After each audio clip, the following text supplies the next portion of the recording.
How can we manage conflict to foster thought diversity, decision-making, and organizational success? When our team is going through a conflict, one of the things I like to see is that nobody's taking it personally, that people have an open mind to different ideas, perspectives, and points of view, because by doing that and working through it, the positive ideas will help the overall solution be better in the end.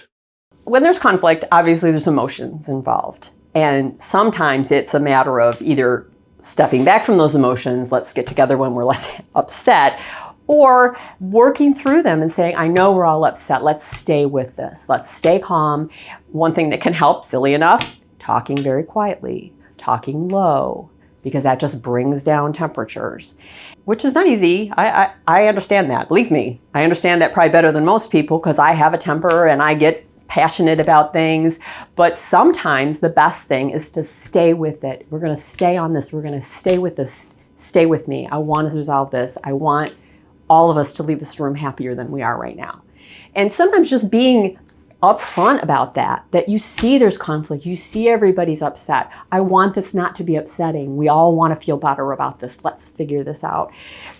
Can put you on the other person's side more, and they feel like, oh, it's not an adversarial. Yeah, you disagree, but you're not an adversary. I think that's important. I think the worst thing about conflict is if it festers, if it just doesn't come to closure.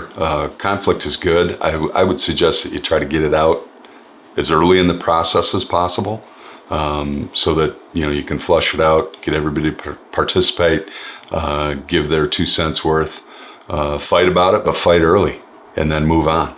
If you don't come to closure, it's just going to be hanging over the team or the business or the relationship. A negative outcome is usually the result of something getting personal. So you've taken this conflict and you've made it about a person instead of about work or an outcome or a result. That's where you start having these issues. So number one, avoid personal accusations, avoid attacking a person. You want to attack the situation and work on a better objective for the business. The next thing that you can do is engage the employee or your peers in the problem-solving process. What can we do to improve the situation? What would you suggest? Give me 3 to 5 things that we can work on here to improve this situation, and get their buy-in and involvement in the issue. Because once they take ownership of that, it's going to be a lot easier to start moving that forward. And then again, remember with them, right? What's in it for them to help push this thing forward, to endure this little bit of negative conflict as we blow this process up so that we can move it forward. When you act as a mediator, what are your guiding principles? What goals do you set for yourself? Well, first and foremost, in mediation, you should be independent. So your job is to listen to the issues on all sides, and you should be able to take that information, evaluate it, and come to some conclusions.